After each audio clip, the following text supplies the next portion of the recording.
Mr. Ghosh. Yeah. Just to share Chaudhary my and experience on the Professor technology Ghosh. Yeah, side. mic is there. Uh, so when it comes to technology, the same argument that Shanant was talking about, making available the protection for investment rather than the patent, because in high technology, what is true today is that most of the patents are based off older technologies or older patents. For example, LTE is based on a combination of GSM and CDMA technologies, and then you have got minor tweaks to some GSM method or CDMA method being applied in LTE. So how far does it, is it realistic to expect the same level of return on investment? Of the case, and the investor looks at the merit of the actual invention before, when he's putting in the money there. At that time, probably people will stop filing patent applications and will go in for patent applications only where they feel it's a requirement, not because it's a way to go about. That's the first point. Second, I think it has to do with high technology. You're right. Most of the inventions happening now are innovative, the incremental innovations. They're not really breakthrough technology happening. Very few of them are. And when they are most of the time they kept as confidential information for many years, because the breakthrough technology requires certain kind of further technology to make it available at a large scale. So a lot of scientists keep their breakthrough technology confidential till such time that they have the suitable infrastructure to actually put it out into the market. And that's when they file the patent application, because it's a 20-year period and they don't want it to lapse. Now, in such a situation, the licensing part of it is something which we have ignored in a big way. We do not, we look at prosecution and protection, and then we look at litigation. Very few of us out here really understand what licensing is all about, and as lawyers, we don't give that kind of information to our clients, and as clients, they don't have enough information about it. To the extent that a lot of non-exclusive license agreements, which can drive up volumes and bring down, in case of, say, one of the vaccines, for instance, as low as, 50 rupees a vaccine. It's the easiest thing to do. They don't really have to hike it up to few $1,000s, right? So that can be done, except that here is a tool which is available, which can drive it through non-exclusive license arrangement, but many people seem to be unaware of it. That's point number one.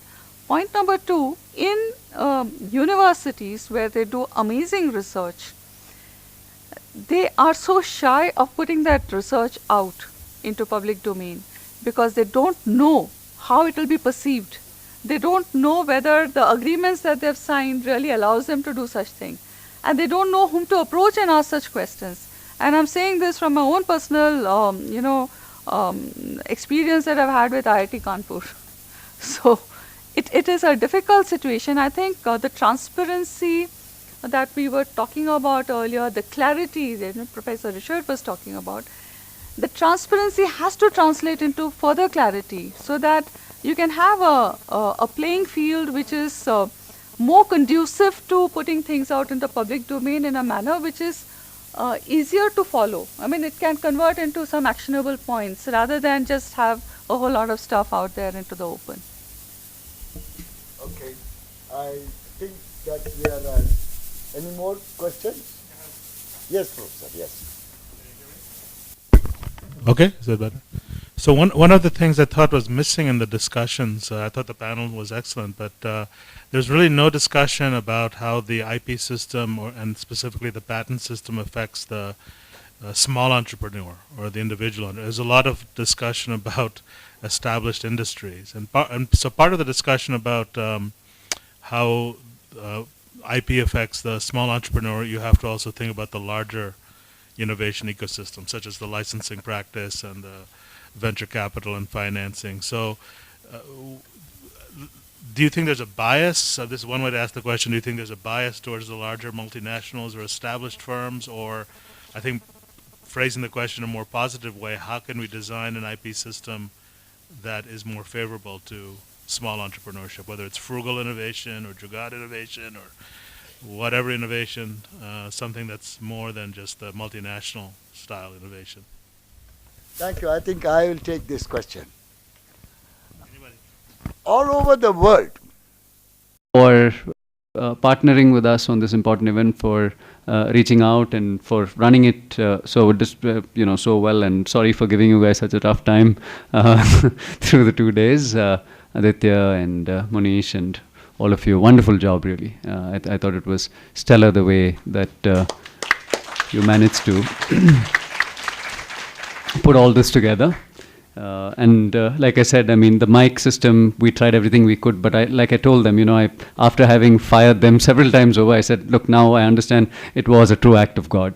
There's nothing you could have done about it. And what's a good conference with a little bit of skirmish here and there,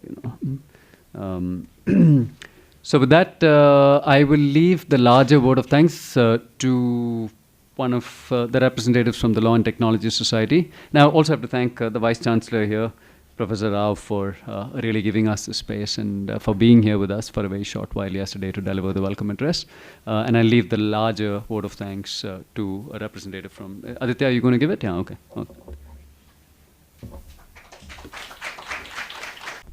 Thank you, Professor Shamnath.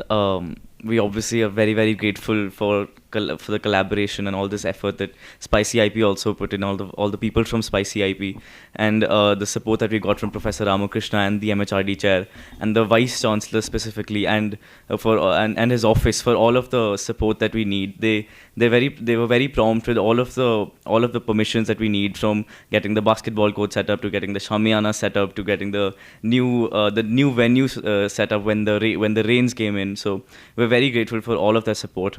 I'd also like to extend my heartfelt gratitude to all of the people in my committee, specifically Monish for all of the tech support, Pratiksha and Shruti, who are my joint conveners, and Satya for handling transport and everything so smoothly, Harpreet for helping out with transport and hospitality and constantly liaising with all of the speakers and Professor Shamnath and everybody we had to reach out to, and all of the other members who I can't see right now, so I can't name them off the top of my head. Also to all of the heads and volunteers that signed up to help us out with the conference. We're bang in the middle of Uni Week. People are dancing and singing and partying all this week, and we have people who took time out to help us out with just helping things, just setting things up, chaperoning all of our speakers, and doing all the hospitality, registration, and all of the grunt work that we require to make this conference happen. So I'm very, very grateful to that, especially because we have exams coming in 4 days. So again, very, very, very, very thankful. Before I forget, I'd also like to thank the NAC, they're obviously not here, but Mr. Sampath from NAC for being so prompt when we needed their support. The estate officer, Mr. Naranappa, for being very, very helpful whenever we needed anything infrastructure related. And Usha ma'am specifically from the Vice Chancellor's office for helping us get all of the hampers and all of the stationery and all the conference kits sorted. So to all of these people, I feel heartfelt gratitude and thank you.